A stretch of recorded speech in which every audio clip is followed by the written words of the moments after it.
नमस्कार। एउटा समुदाय जसमाथि पुस्तौंसम्म देशद्रोहको आरोप लाग्यो, तर के त्यो आरोप साँचो थियो? आज हामी यही तामाङ मिथको गहिराईमा पुग्दैछौं। के यो साँच्चै धोकाको कथा थियो कि एउटा सुनियोजित शोषणको?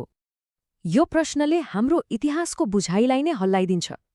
के तामाङ समुदायले साँच्चै देशलाई धोका दिएको थियो, वा यो इतिहासको पानामा लेखिएको सबैभन्दा ठूलो झुटमध्ये एक थियो?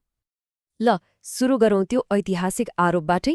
आखिर यो आरोप के थियो जसले भन्छ तामाङ समुदायले नेपाललाई धोका दियो?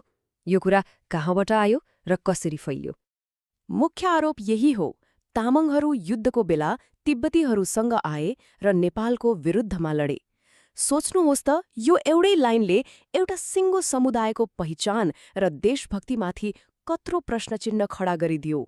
तर के यो आरोप साँच्चै टिक्छ त, खास गरी समयको कसीमा?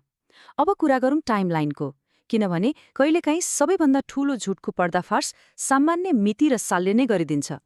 एकातिर एउटा कथा छ जसले भन्छ तामाङहरू युद्धका बेला आएका शरणार्थी हुन्, तर अर्कोतिर छ तथ्य जसले भन्छ उनीहरू त यहाँका रैथाने आदिवासी हुन्। अब कुन चाहिँ पत्याउने?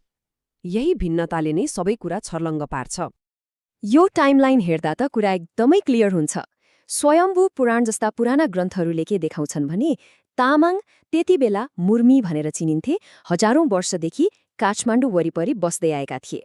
अब हेर्नुहोस्, नेपाल तिब्बत युद्ध कहिले भयो? 1700को दशकको अन्त्यतिर र 1800को मध्यतिर। भनेपछि हजारौं वर्ष पहिलेदेखि बस्दै आएको समुदाय युद्धको बेला आएको शरणार्थी कसरी हुन सक्छ? यो त समयको हिसाबले नै मिल्दैन नि। त्यसैले पहिलो निष्कर्ष त एकदमै सिधा छ। उनीहरू बाहिरबाट आएका शरणार्थी होइनन्, नेपालका पहाडका आदिवासी हुन्।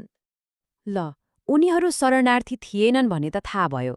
त्यसो भए युद्धको बेला उनीहरूको भूमिका के थियो त? अब यसमा जाउँ। तथ्यले के देखाउँछ भने उनीहरू दुश्मन होइन, सहयोगी थिए। एउटा सिधा प्रश्न सोधौँ न।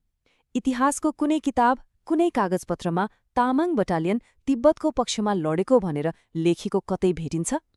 आजसम्म खोज्दा पनि त्यस्तो एउटै प्रमाण भेटिएको छैन, कतै पनि। बरु उल्टै प्रमाण के को भेटिन्छ भने उनीहरू त गोर्खाली सेनाको ब्याकबोन थिए। सेनालाई चाहिने सामान बोक्ने पिपा उनीहरू, दुर्गम ठाउँमा खबर पुर्याउने हुलाकी उनीहरू, अनि त्यो हिमालको अप्ठ्यारो बाटोमा सेनालाई डोर्याउने गाइड पनि उनीहरू नै। अब एकछिन सोच्नुहोस् है, सीमाको बाटोघाटो सबै थाहा पाउने तामाङहरूले साँच्चै धोका दिएको भए के हुन्थ्यो? गोर्खाली सेनाको लागि बन्दुक, गोली, खानेकुरा सबै बाटोमै रोकिन्थ्यो। सप्लाई लाइनै बन्द हुन्थ्यो। युद्ध जित्ने त कुरै आउँदैनथ्यो। ल, यहाँनिर आएर कुरा एकदमै पेचिलो बन्छ। यदि उनीहरू सहयोगी थिए, सेनाको मेरुदण्ड थिए भने उनीहरूलाई सजाय किन दियो त? हो, अब हामी कुरा गर्छौं शोषणको अर्थशास्त्रको बारेमा। सजायको नाम थियो मासिनिया मतवाली। सुन्दा अनौठो लाग्छ है, तर यसको अर्थ एकदमै डरलाग्दो थियो। 1854को मुलुकी ऐनले यसको परिभाषा दियो। मास्न मिल्ने, अर्थात् दास बनाउन मिल्ने, जाड रक्सी खाने जात।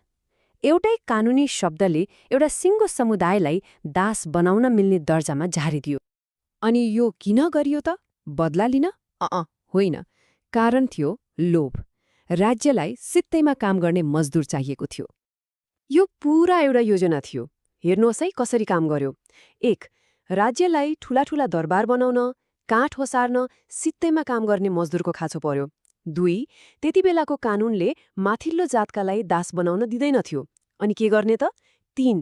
यही नियम छल्नका लागि तामाङ समुदायलाई मासिन्याको ट्याग लगाइयो। र 4. रकम बन्ने सिस्टम बनाएर उनीहरूको श्रमलाई कानूनी रूपमै लुटियो।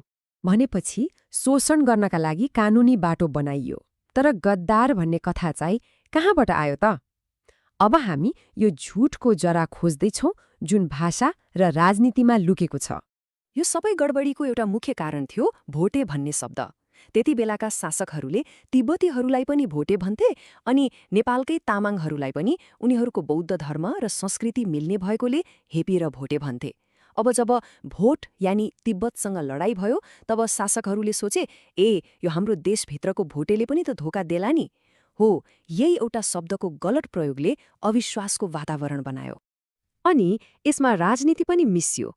तामाङहरू लडाकु स्वभावका थिए। उनीहरूलाई सेनाको माथिल्लो पदमा पुग्न नदिनका लागि यिनीहरू विश्वास गर्न लायक छैनन् भन्ने हल्ला फैलाइयो। यो एक किसिमको फुटाओ र राज गरको चाल थियो। अब हामी अन्त्यतिर आइपुग्यौं र अब समय आएको छ इतिहासको यो दागलाई पखाल्ने, उनीहरूलाई गद्दार होइन राष्ट्र निर्माताको आँखाले हेर्ने।